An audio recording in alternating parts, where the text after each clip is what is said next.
চোপড়াকাণ্ডে গ্রেপ্তার হয়েছেন তৃণমূল নেতা তাজিমুল ওরফে জেসিবি।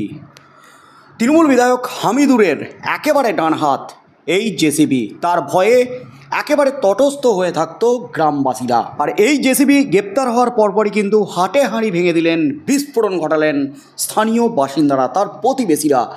যা দাবি করলেন প্রতিবেশীরা তার বিরুদ্ধে, তাতেই কিন্তু নতুন করে শোরগোল পড়ে গেল একেবারে গোটা রাজ্য রাজনীতিতে। চরম অস্বস্তিতে কালীঘাট। চোপড়ার ঘটনায় তৃণমূল নেতা তাজিমুল ইসলামকে 5 দিনের পুলিশি হেফাজতের নির্দেশ দিল আদালত। তাজিমুল ওরফে জেসিবিকে সোমবার দুপুরে ইসলামপুরের আদালতে পেশ করা হয়েছিল চোপড়া থানার পুলিশের তরফ থেকে। আদালতে তারা তাজিমুলের 10 দিনের হেফাজত চায়।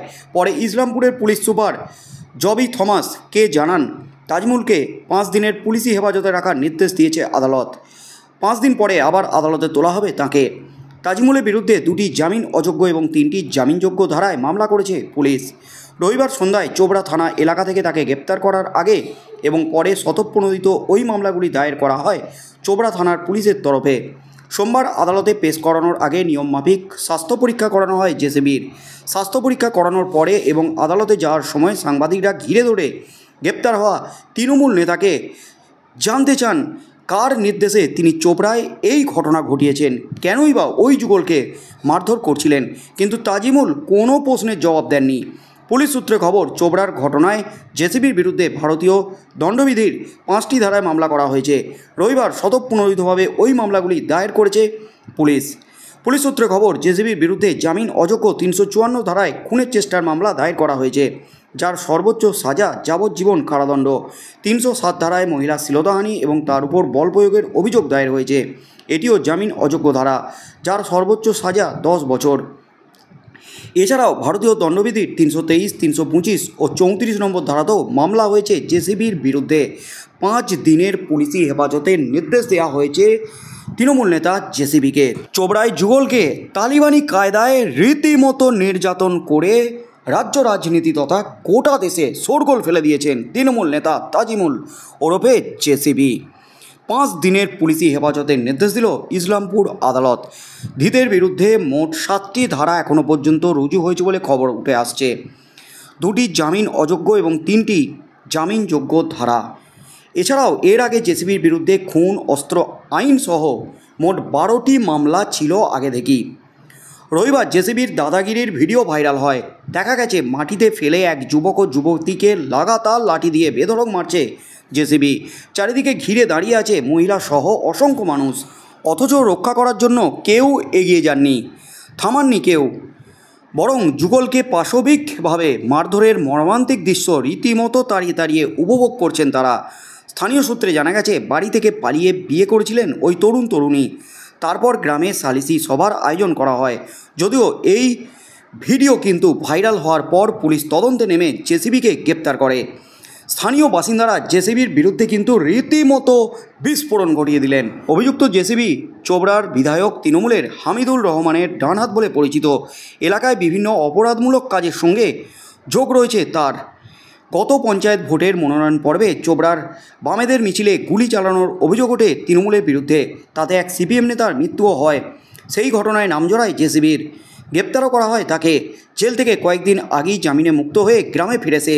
ফের দৌরাত্ম্য শুরু হয় জেসিবি ওরফে তাজিমুল ইসলামের। স্থানীয় লক্ষ্মীপুর সীমান্তের বাসিন্দা সে। তার হম্বিতম্বিতে তটস্থ স্থানীয় গ্রামবাসীরা। ভয়ে কাঁটা হয়ে থাকতেন তারা, সবসময় আতঙ্কে থাকেন তারা। স্থানীয়দের দাবি, এলাকায় তোলাবাজি করত জেসিবি। নতুন বাড়ির নির্মাণ থেকে হাটে ধান ভুট্টা বিক্রির পর ব্যবসায়ীদের তোলা দিতে হয় তাকে। এমনকি চা বাগান দখলের অভিযোগও রয়েছে তার বিরুদ্ধে। সে কারণে জেসিবি সালিসি সভায় তালিবানি কায়দায় নির্মম অত্যাচার করলেও প্রতিবাদ করতে এগিয়ে আসেননি কেউই। সকলেই নীরব দর্শকের ভূমিকা পালন করেন। শেখ শাহজাহান কাণ্ডে কিন্তু রীতিমতো উত্তাল হয়েছিল সন্দেশখালীর গ্রামবাসীরা ক্ষোভ উগরে দিয়েছিলেন। একেবারে ধুন্ধুমার কাণ্ড পরিস্থিতি তৈরি হয়। রীতিমতো ঝড় উঠে যায় রাজ্য রাজনীতি তথা গোটা দেশে। শাহজাহানের বিরুদ্ধে অগ্নিগর্ভ পরিস্থিতি তৈরি হয় সন্দেশখালীতে। আর এবার সামনে এলো জেসিবি ওরফে তাজমুলের নাম। তাজমুলের ভয়েও কিন্তু কাঁটা হয়ে থাকতেন, সিটিয়ে থাকতেন গ্রামবাসীরা, স্থানীয় বাসিন্দারা।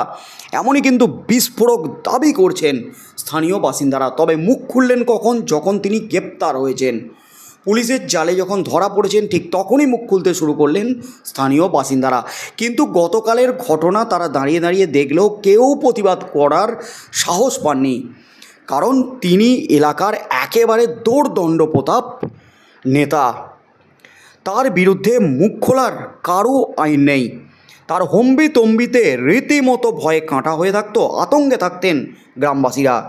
এলাকায় তোলাবাজি করত, নতুন বাড়ি নির্মাণ থেকে হাটে ধান ভুট্টা বিক্রির পর ব্যবসায়ীদের কাছ থেকে তোলা নিত এই জেসিবি।